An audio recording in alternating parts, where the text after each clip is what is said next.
Assalamualaikum warahmatullahi wabarakatuh. Hai sahabat Medica, gimana nih kabarnya? Semoga kalian dalam keadaan sehat selalu. Nah, hari ini saya akan bahas mengenai penyakit kulit. Kebetulan ada beberapa nih sahabat Medica mengalami keluhan yang serupa, yaitu urtikaria. Nah, mungkin bahasa awamnya kalian lebih kenal dengan istilah biduran.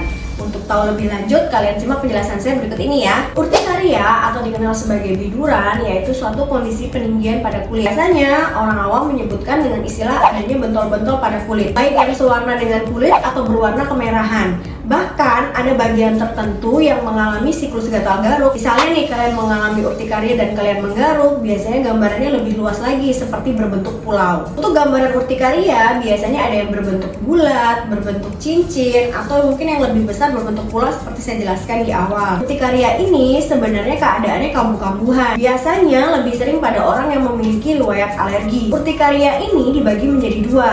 Yang membedakan adalah perbedaan waktunya. Yang pertama adalah urtikaria akut, yang kedua adalah urtikaria kronis. Urtikaria akut biasanya dialami kurang dari 6 minggu, sedangkan untuk urtikaria kronis lebih dari 6 minggu. Urtikaria bisa menyerang siapa saja, lebih sering memang pada usia remaja ataupun sudah dewasa. Urtikaria ini sebenarnya yang paling penting adalah mengetahui apa faktor trigger atau pemicu dari urtikaria.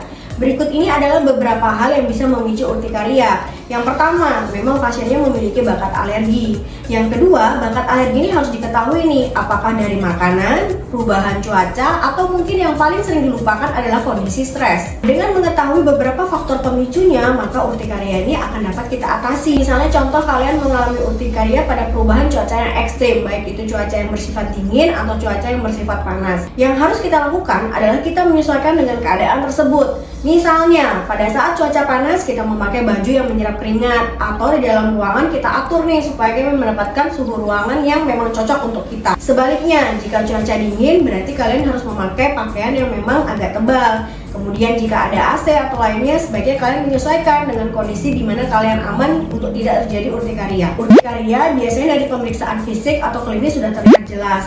Namun ada dalam beberapa kondisi tertentu di area biduran itu sudah tidak ada gejala. Biasanya dengan kondisi tersebut, dengan beberapa anamnesis, dokter sudah bisa mendiagnosis dengan urtikaria. Kemudian ada lagi dengan pemeriksaan penunjang, misalnya memerlukan tes alergi dan lain sebagainya.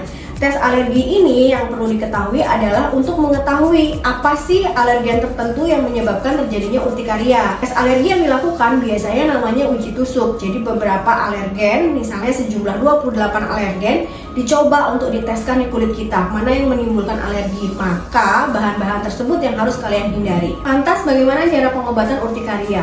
Urtikaria sendiri disebabkan karena adanya perubahan dari histamin rilis.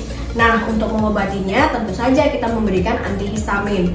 Nah, pada kondisi tertentu nih kita dapat menemui kondisi urtikaria yang bersifat idiopatik. Nah, kondisi tersebut memang harus kalian konsultasikan lebih lanjut kepada dokter spesialis ya. Kemudian obat yang lainnya yang dapat diberikan bisa berupa bedah atau pemberian topikal. Untuk penyakit urtikaria jangan dianggap enteng ya, karena dalam kondisi yang terus berulang dan gejala urtikaria yang berat itu bisa menghambat jalan nafas kita. Nah, kondisi itu tentu sangat berbahaya. Sekian dari saya Dr. Ica, happy and healthy with Medica. Jangan lupa follow nih untuk mendapatkan informasi menarik lainnya. Wassalamualaikum warahmatullahi wabarakatuh. Bye.